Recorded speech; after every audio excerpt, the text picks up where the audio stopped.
The Israeli-Palestinian conflict dominates American news coverage of international issues. Given that news coverage is Americans' main source of information on the conflict, it becomes important to examine the stories the news media are telling us and to ask the question, does the news coverage reflect the reality on the ground? Gun battles raged tonight in some of the heaviest battle for survival for Palestinian leader Yasser Arafat. The West Bank and the Gaza Strip are under a military occupation. It's the longest military occupation in modern history. It's entering its 35th year. It's a harsh and brutal military occupation. And it's extremely violent, all the time. Life is being made unlivable for the population.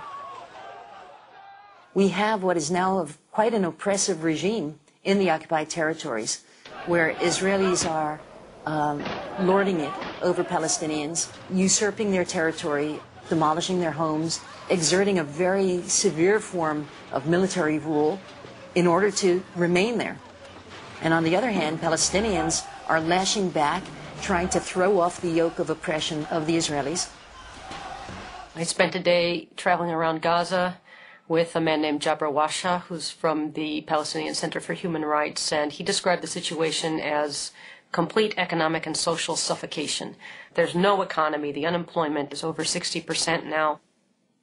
Crops can't move. Thousands and thousands of acres of orchards and low-lying crops have been bulldozed and uprooted by the Israeli military.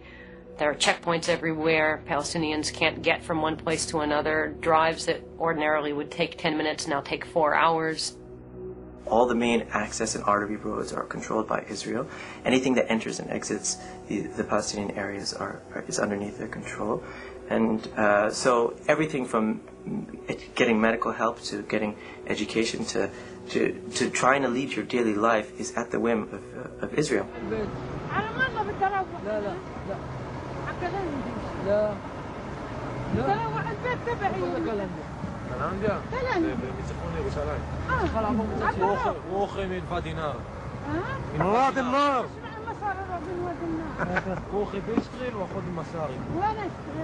There are hundreds of checkpoints in the West Bank. Every Palestinian has to walk through a single ride, 2-3 checkpoints. And the system of those checkpoints makes Palestinian ordinary people's life miserable.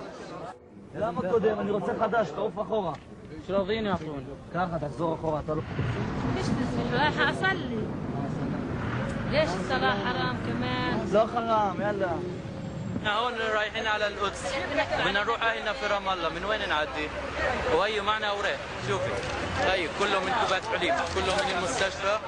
ما فيش ولا حد راضي يعدينا. ما بعرفش ليش ممنوع يعني احنا مش أوادم مش بشر. احنا لازم ندخل.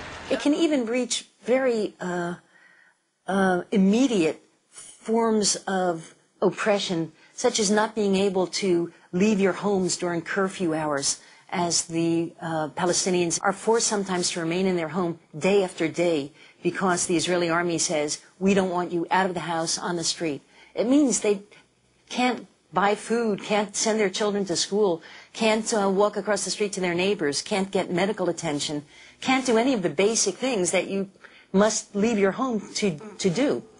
So that's really, that's a horrible way to live your life. Since the Intifada number 2 began, you have a much heightened level of repression. Often these towns or villages are surrounded by the Israeli army, and people aren't allowed to go out of their village to the next door. It's basically a horrendous situation. It's like living in a very big jail. When one lives under oppression and there is no other way out, and he's being violated every day by violent means, then sometimes the only way out of that situation is through violence. Particularly if the one that is violating your rights and taking away your freedom is ruthless. and uses systematic methods of violence to oppress you, like torture. Amnesty International has regularly documented serious human rights violations by Israeli military forces in the occupied territories, including unlawful killings, torture and ill treatment of prisoners, wanton destruction of homes with residents still inside, the blocking of ambulances, denial of humanitarian assistance, and the use of Palestinian civilians as human shields, and has gone so far as to label them war crimes.